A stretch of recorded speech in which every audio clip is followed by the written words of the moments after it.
E hoje vamos ler o capítulo 7 do Evangelho de Marcos conforme a melhor tradução para o português. Ora, os fariseus e alguns dos escribas que tinham vindo de Jerusalém chegaram até ele, e ao verem alguns de seus discípulos comendo pão com as mãos impuras, isto é, por lavar cerimonialmente, acharam ruim, porque os fariseus, aliás, todos os judeus, não comem sem lavar as mãos cerimonialmente, seguindo a tradição dos anciãos. Quando chegam do mercado, não comem sem se lavar, e existem muitas outras coisas que eles receberam para observar: lavar copos, jarros, vasos de metal e divãs. Então os fariseus e os escribas perguntaram a ele: por que não andam os teus discípulos de acordo com a tradição dos anciãos, mas comem pão com as mãos por lavar? Aí ele, respondendo, disse-lhes: bem profetizou Isaías acerca de vocês, hipócritas. Como está escrito: este povo me honra com os lábios, mas o seu coração está longe de mim. Mas é em vão que me veneram, ensinando mandamentos de homens como doutrinas. Porque, havendo deixado o mandamento de Deus, vocês se apegam às tradições de homens. Isso aqui é muito importante, né?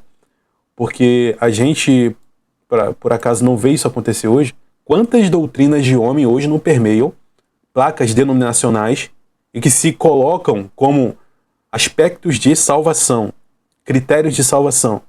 Bom, eu vejo que isso nas palavras de Jesus é claramente uma hipocrisia.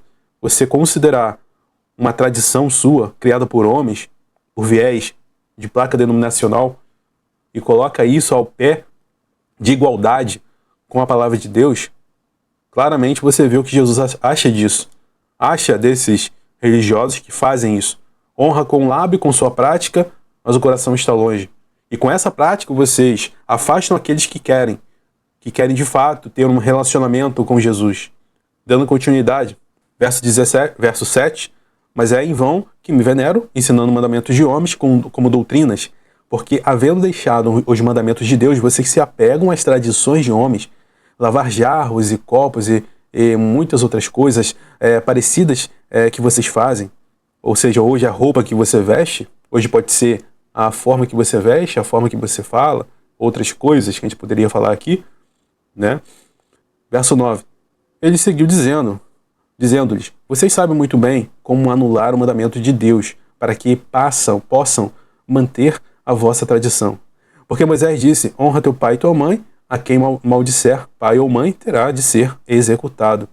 Mas vocês dizem que se um homem disser ao pai ou à mãe: qualquer proveito que vocês poderiam ter recebido de mim é corbã, isto é, uma oferta para Deus, então vocês nem deixam que ela faça mais nada por seu pai ou por sua mãe, tornando a palavra de Deus sem efeito pela vossa tradição que vocês mesmos têm transmitido. Sim, vocês fazem muitas coisas desse tipo.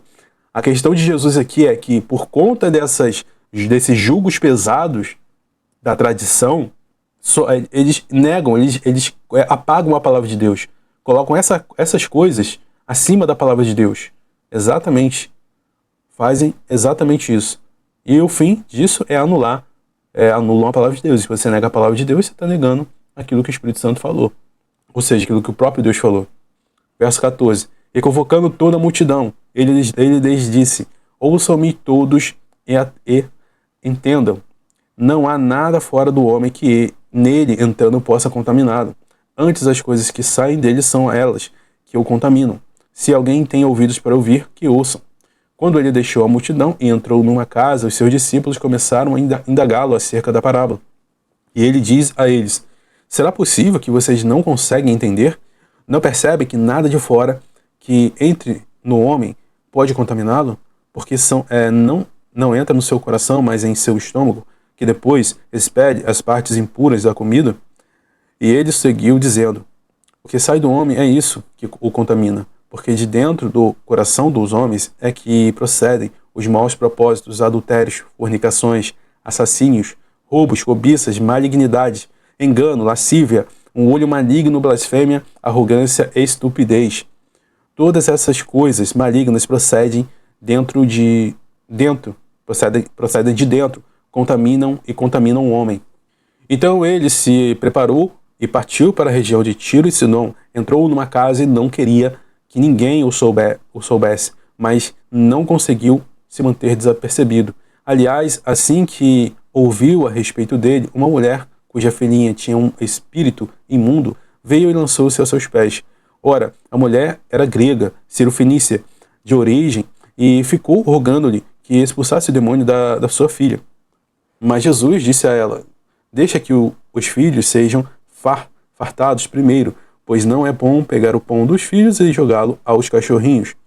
Aí ela respondeu e disse a ele: sim, Senhor, mas até os cachorrinhos debaixo da mesa comem das migalhas das crianças.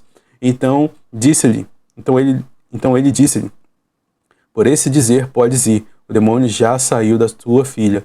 Ela foi para sua casa e viu que o demônio tinha ido embora e que a filha tinha sido colocada sobre a cama. De novo, partindo da região de Tiro e Sidom, Jesus chegou ao mar da Galileia por via da região de Decápolis, e trouxeram a ele um surdo com fala atrapalhada, e rogaram-lhe que pusessem a mão sobre ele, depois de levá-lo à parte fora da multidão. Ele colocou os dedos nos olhos dele, ele também cuspiu e tocou-lhes na língua. Então ele levantou os olhos aos céus e suspirou e disse a ele: Efata, isto é, fica aberto. Imediatamente os ouvidos dele foram abertos, sua língua ficou solta e ele começou a falar claramente. Então ele ordenou-lhes que não o contasse a ninguém, mas quando mais ele os ordenava, tanto mais eles o proclamavam. O povo ficou atônito, além de medida, dizendo: ele tem feito tudo muito bem, tanto faz o surdo ouvir como o mudo falar. Bom, e aqui terminamos o capítulo 7 e nos encontramos no próximo capítulo.